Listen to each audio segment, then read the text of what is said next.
The Indiana Fever just won a game. They're on a 5-game win streak without Caitlin Clark. They're doing it together without Caitlin Clark. He goes the other route, the more easier path to walk down. Apparently, the Indiana Fever chose a picture without Caitlin Clark in it. The one person who was responsible for bringing it in, they hate her. I will say, and the Storm looked like whenever they felt like turning it on, they were going to score every possession. The Indiana Fever has won a game. They're on a 5-game win streak without Caitlin Clark. Apparently, the Indiana Fever chose a picture without Caitlin Clark in it. They're doing it together without Caitlin Clark. Apparently, the Indiana Fever chose a picture without Caitlin Clark in it. They're doing it together without Caitlin Clark. The Indiana Fever just won a game. They're on a 5-game win streak without Caitlin Clark. He goes the easier path by painting Caitlin Clark fans as the problem. The one person who brought all this attention, they hate her. If she goes, you don't have to be a Fever fan. You can be a Caitlin Clark fan. The one person who was responsible for bringing it in, they hate her. He goes the other route, the more easier path to walk down. It's something that the fans seem to want the Fever team players to suffer and want to call out the players because let's be real. Stephanie White did not name Caitlin Clark when praising the team chemistry. Clark sat for a long stretch. The Fever looked even more aggressive. That whole bench looked fired up, and Clark wasn't even in the shot. When Caitlin Clark does return to the floor, how is she going to help elevate this team even more down the stretch of the season? You could feel it. This team was playing with purpose, but not for Caitlin. Her name didn't come up in post-game interviews. That says a lot. But again, it was a Tanisha Wright dream, different things happen. But the Indiana Fever are no longer playing against teams A game. The biggest example is the Vegas Aces. The Indiana Fever are on a 5-game win streak without Caitlin Clark. That fact alone sparked a wave of controversy after ABC promoted the streak as if it had never happened before, even though a similar one occurred last year. Yet now, without Clark in the lineup, the team is being celebrated like never before. And according to ABC, they're on a 5-game win streak. They've never had one with Caitlin Clark, even though they had one last year. But let's pretend that let's pretend that Carolyn Peck is not the number one Caitlin Clark hater in the entirety of the WNBA. They're genuinely. Some are even calling it a victory lap without her. The conversation shifted quickly from supporting Clark to spotlighting everyone else on the team. Critics are calling out this sudden narrative push, especially since the wind started rolling in the moment Clark got sidelined. The question fans are asking now, was this just luck, or is the Fever trying to prove they don't need Caitlin anymore? Let them victory lap when Caitlin Clark is gone, because eventually the Fever are going to get punished realistically for playing badly without Caitlin Clark. And there's not one team in the playoffs that is hoping Caitlin Clark doesn't come back, that is hoping Caitlin Clark stays injured. Stephanie White praised the Indiana Fever roster, listing standout players like Aaliyah Boston, Kelsey Mitchell, Sophie Cunningham, Lexi Hull, and Aari McDonald. Not once did she mention Caitlin Clark's role in their success. The message was loud and clear: the team is winning games, and they're doing it without her. All right, and that's why I haven't jumped out there to just really praise Stephanie White, because you got Aaliyah Boston, you got Kelsey Mitchell, you got Sophie Cunningham, you got Lexi Hull, you got Aari McDonald, you got Natasha Howard. You should be winning 3 out of every 4 games, as far as I'm concerned. Even while Clark recovers, the coach and media seem more focused on those currently on the floor. Some fans felt the omission was intentional, suggesting the organization is easing the public into a future that doesn't revolve around Clark. When you repeatedly highlight everyone but your biggest star, it starts to look less like an oversight and more like a plan. I think there's been multiple factors in this 5-game win streak. Some of it's been competition, right? But I was very vocal when they lost her, and I've been very vocal since she's been out. This team is good. It is a good team. They should be winning the majority of their games. The prediction around Caitlin Clark's return has been vague, with no clear timetable in sight. What's more telling is how comfortable the Fever seem without her. Analysts believe the team is deliberately taking their time, not because Clark isn't ready, but because the chemistry without her has been too strong to disrupt. Games are being won. Roles are clearer. Caitlin Clark, apparently she's already doing full court sprinting. If Caitlin Clark was out for the season, she wouldn't be trying to rehab an injury in Russia. If Caitlin Clark was out for the season, she would be sitting out right now for a month. She would not be practicing by herself. She wouldn't have her own trainers. She wouldn't be showing up to the game yesterday in gear. She would be sitting out. She was injured. My prediction is there's no timetable. And there's no urgency from the coaching staff to reintegrate her quickly. Some believe the delay is strategic. It gives the Fever a way to see just how far they can go without their so-called generational talent. That alone raises eyebrows about her place on the team's current trajectory. The way the team is rolling and how bad the Sky are, how bad the Wings are, I don't think she's back for either of them. So she's definitely going to be out for the away trip. She's definitely going to be out for 2 games this week. She's almost certainly going to be out for the game on Saturday. Next Tuesday, I think she'll be back kind of practicing. I don't think she's back for this game. A recent post-game moment caught fans off guard. The entire Fever bench was fired up, celebrating a clutch play. But Caitlin Clark wasn't in the frame. She wasn't in the huddle. She wasn't anywhere near the group. That single visual went viral across social platforms as people questioned how and why their supposed franchise player was missing from such a crucial team moment. The thing is, I will say it, the Indiana Fever are a competent team without Caitlin Clark. They are better without Caitlin Clark than they were. They looked completely incompetent to start the year. They put up 57 points, was it, against the Dream? Was she benched? Was she sidelined?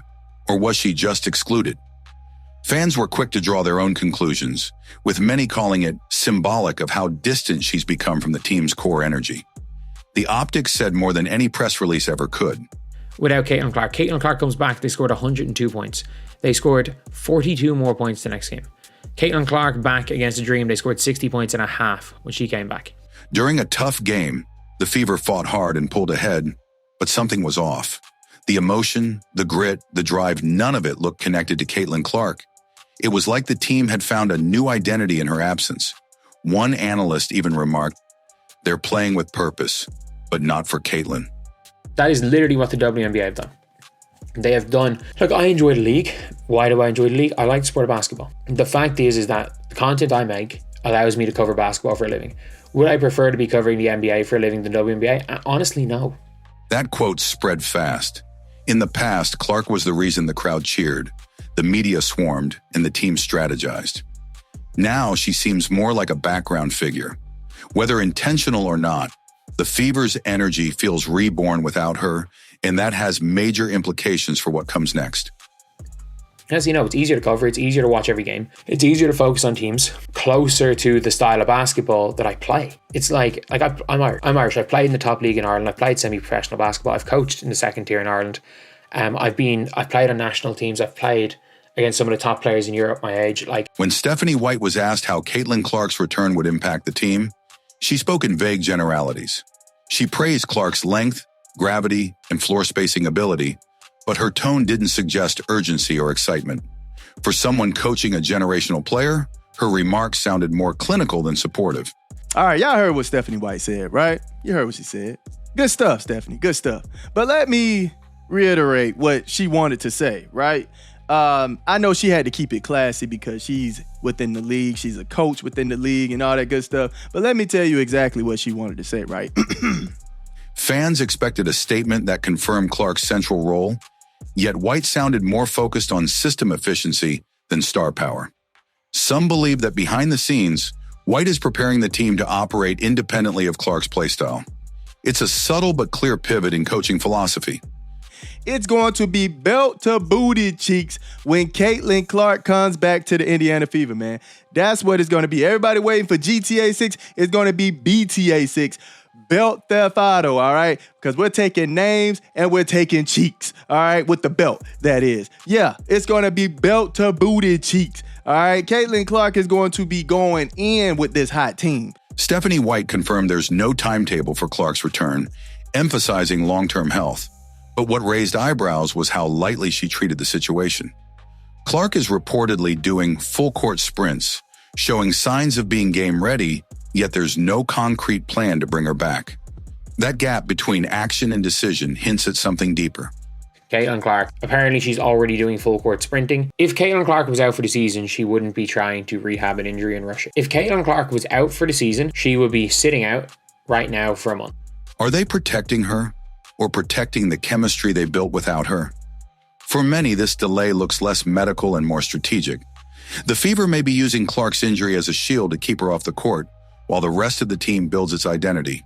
She would not be practicing by herself. She wouldn't have her own trainers. She wouldn't be showing up to the game yesterday in gear. She would be sitting out. She was injured. My prediction is there's no timetable. Stephanie White admitted that everything is highlighted more with Caitlin Clark on the roster, but quickly redirected the conversation away from her. She spoke about pressure, outside speculation, and how the team is coming together without really mentioning Clark's leadership. Stephanie White says it's definitely different. Everything is highlighted. Obviously, much more speculation about things that people don't know about. Much more, I guess, activity from the outside. Yeah, of course. You have the biggest player in the league on your team. You have the most noticeable, the most notoriety player on your team. You have the biggest superstar in the league on your team. That subtle distance is telling. It sounds like a team that's learning to thrive under a spotlight Clark helped attract, but no longer needs to maintain.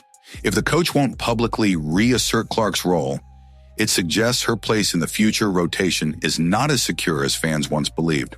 Of course, there's going to be more chatter compared to you playing in the practice gym in a casino when you were coaching the Connecticut Sun. Of course. Did you not expect this? Were you thrown for a loop over here? However, there's also a lot of nastiness. I'll say there's more positivity than nastiness around this team. When ESPN's Holly Rowe gave a medical update, it revealed Clark had started full court running, but still wasn't engaged in full basketball activity. That gap is narrow, yet the coaching staff continues to stretch it. With playoffs approaching, a player of Clark's caliber would normally be pushed to return and stabilize the team. But here the opposite is happening. The Fever seem content experimenting with lineups, giving other players more minutes, and letting Clark fade into the background. That's not how you treat a franchise centerpiece unless she's no longer the centerpiece. Okay. Well, then there was this, and this was from yesterday's game, Holly Rowe. All right. That's a big deal. I think she's getting closer to coming back. I was in the chat for the Ben Daniel live stream of the game yesterday around the idea of this August 12th game. Okay. Do I think she's not going to play tomorrow? Good God, those are 9 p.m. games. Oh. In a candid breakdown, one analyst blasted the lineup decisions. Please do not put Arai, Kelsey, and Caitlin on the floor at the same time. The frustration wasn't just about tactics, it was about roles. The message was simple. Caitlin Clark's presence should be strategically used, not forced. I know I said it in the live. This is my last time saying it. Do not put Ari and Kelsey and Caitlin on the floor at the same time. Please don't do it, man. Please. All right? That lineup made no sense at all. All right? Why would you do that? Why would you do that, Stephanie White? This idea has spread, especially as the team experiments with rotations that don't center around Clark. Even fans are starting to accept that Clark's place in the Fever system might not be what it was hyped to be. Once considered the on-court engine, she's now being viewed as an optional gear. We know the lineups, okay? You just keep Ari out, right? She backups Caitlin. Now, if you have to have Ari in, Kelsey has to get off the floor, all right? Or if you have to have Ari in, Caitlin has to be coming off the floor. That lineup just won't make sense because Caitlin and Ari are the two best ball handlers on the team, all right? And the two most confident ball handlers on the team. Without Caitlin Clark, the Fever are being hailed by some in the media as America's team. But the praise doesn't celebrate her contributions. It practically ignores them. Reports and articles have started drawing a line between Clark's fan base and the team's growth. Instead of embracing the fans she brought to the WNBA, certain narratives paint them as a problem. Without Caitlin Clark, they are America's team. Are they? Or do they have America's... We're off that. Without speaking about all the attendance numbers that this team has still garnered because Caitlin Clark fans and supporters have fallen in love with this team and have followed this team even without her playing, Instead of going that route, The storyline is shifting from Clark being the face of the league to being a burden the Fever overcame. That kind of framing isn't accidental. It's a public relations strategy, and it's one that only works if you're preparing the audience for a team that moves on from its star. and believe they've still got another level to reach. And in this article, without speaking about all the support this team has still received, though Caitlin Clark's been injured. However, there's also a lot of nastiness, almost entirely online, that comes along with that. Just read the comments. It's something they dealt with last season and again this season. One powerful line from a commentator stood out. They want Caitlin Clark fans to be quiet and just cough over the bread. This isn't just about basketball, it's about how the league and team are treating the very fan base that skyrocketed ratings and ticket sales. They want to kill the Fever. Like, we all talk about that, and it's like, teams guard the Fever differently, teams guard Caitlin Clark differently, teams play differently because they want to beat Caitlin Clark. The Fever are not protecting Clark in their messaging, and her supporters are being painted as outsiders. The silence around her from within the team contrasts sharply with the online debates raging around her value. Instead of uniting around their star, the Fever and parts of the league seem to be actively distancing themselves from what she represents. They're doing it together, without Caitlin Clark, and believe they've still got another level to reach. And in this article, without speaking about all the support this team has still received, though Caitlin Clark's been injured. The one person who brought all this attention, they hate her. That quote went viral after being said on a podcast that criticized the WNBA's treatment of Clark. What's shocking is that it doesn't feel like an exaggeration. From sex toys being thrown on the court to racial slurs and constant hostility, Caitlin Clark has become a magnet for controversy, and little has been done to shield her. Instead of rallying behind their top draw, the league and the Fever appear indifferent, even complicit. When silence meets abuse, it often signals detachment, and that detachment is growing. We had everybody coming at the one person who has brought all this attention, all of this media, all of this, everything they claim they wanted. The one person who was responsible for bringing it in, they hate her. They hate her. They take shots at her. They come at her nonstop. It is what it is. And at this point, I don't even know what really can be done. Like, social media reveals a different battlefield.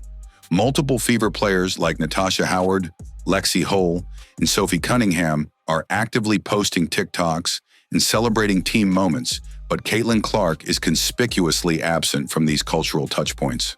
What are we doing? Like, this is a week. I don't know what happened to the screen right there, but this is a week, I kid you not, where Sophie Cunningham has not gone, since the All-Star break, Sophie Cunningham has not gone to an away crowd without being booed. The stuff that has been said about Aaliyah Boston online the last week,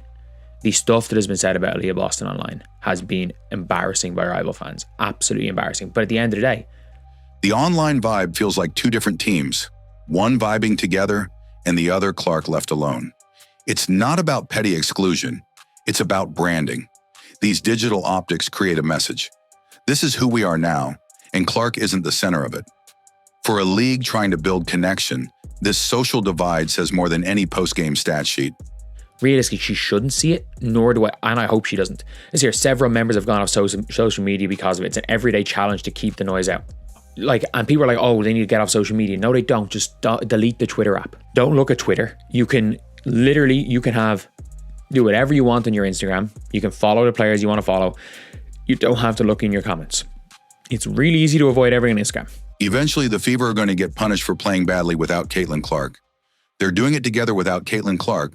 They're on social media. They're in the spotlight. But where's Clark?